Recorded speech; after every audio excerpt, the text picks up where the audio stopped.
Questions and comments. The honourable member for North Oakville, Burlington.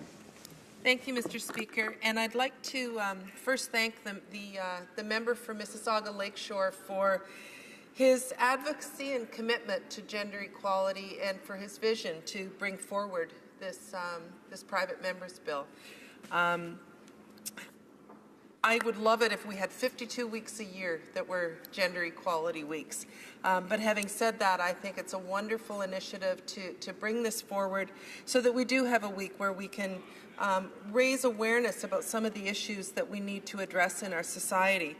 Having worked in investment banking, which was a non-traditional career, I think it's very important for us to encourage young women and girls to not only pursue but also stay in some of these more non-traditional careers. And I'm very proud that as Vice Chair of the Status of Women Committee, our committee is just embarking on a study on the economic empowerment of women.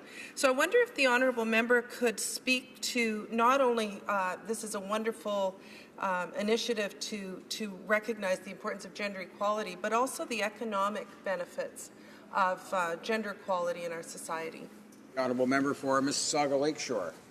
Thank you, Mr. Speaker, and I'd like to thank my friend and honourable colleague from Oakville North Burlington for this very important question, but also for her advocacy, and I'm very proud of the fact that she seconded the bill at first reading, and I'm grateful to her. Mr. Speaker, the economic argument is incredibly powerful, and in fact, just last week, Christine Lagarde, who is the Managing Director of the International Monetary Fund, said that, and I'm quoting her loosely here, that equal pay and equal economic opportunity for women and men is an economic no-brainer, and the last part really is her language.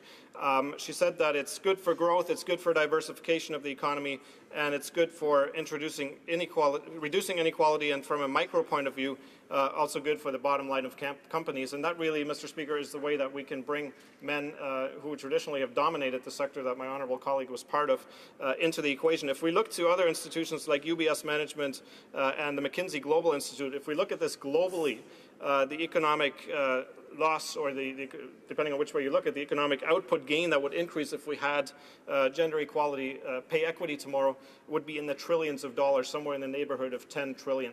So in an economic environment globally where growth is hard to come by, I think this is an issue that really we should pursue from an economic lens, and I thank my colleague for her question.